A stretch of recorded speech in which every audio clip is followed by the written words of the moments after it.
అమ్మ లైఫ్ అనేది చాలా షార్ట్. మనం మనం ఎప్పటికి ఉండం ఇక్కడ. అది డాక్టర్ కావచ్చు, యాంకర్ కావచ్చు, పొలిటీషియన్ కావచ్చు, లీడర్ కావచ్చు, కలెక్టర్ కావచ్చు, పోలీస్ వాళ్ళు కావచ్చు, ఎవరైనా మనమందరం కూడా. So we are here for a very small period of time, చిన్న చిన్న టైం కోసం ఉంటాం. ఈ టైంలో మనం తీసుకెళ్లేది ఏం లేదు. మన బేసిక్ నీడ్స్, ఒక తండ్రిలాగా నా పిల్లలకు కావాల్సిన బట్ట, ఇల్లు, చదువు నేను ఇవ్వాలి, భార్యకి సపోర్ట్ ఇవ్వాలి, ఫ్యామిలీకి చూసుకోవాలి. నేను అది నా కర్తవ్యం. అది చేసిన తర్వాత కొన్ని బేసిక్ సేవింగ్స్ ఫ్యూచర్ కోసం, ఒక 1-2 ఇయర్స్ కోసం సేఫ్ ఉండాలా, వాళ్ళ కోసం నేను ప్లాన్ చేయడం తప్పలేదు.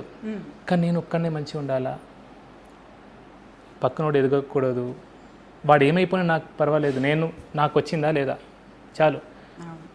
1 కోటి 2 కోట్లు కాదమ్మా, వందల వేల లక్షల కోట్లు సంపాదిస్తున్నారు ఇప్పుడు అందరూ. దేనికోసం అమ్మా? సరే మంచి మార్గంలో సంపాదించారు, అది కూడా కాదు. కొన్ని ఇబ్బంది పెట్టి అన్యాయంగా. ఇది ఇక మెడికల్ ఫీల్డ్ అంటే అందరూ అలా ఉండరు, కానీ కొందరు నేను చూస్తాను డబ్బు తప్ప ఇంకా ఏం లేదు వాళ్ళకి. డబ్బు ఒకటే ముఖ్యం. వాడు పేషెంట్ ఉన్నాడా పోయిండా ఏం ఫరక్ పడదు అసలు. అట్లాంటి వాళ్ళని నేను మనుషులు కూడా, డాక్టర్ కాదు కదా, మనుషులు కూడా కాదు వాళ్ళు.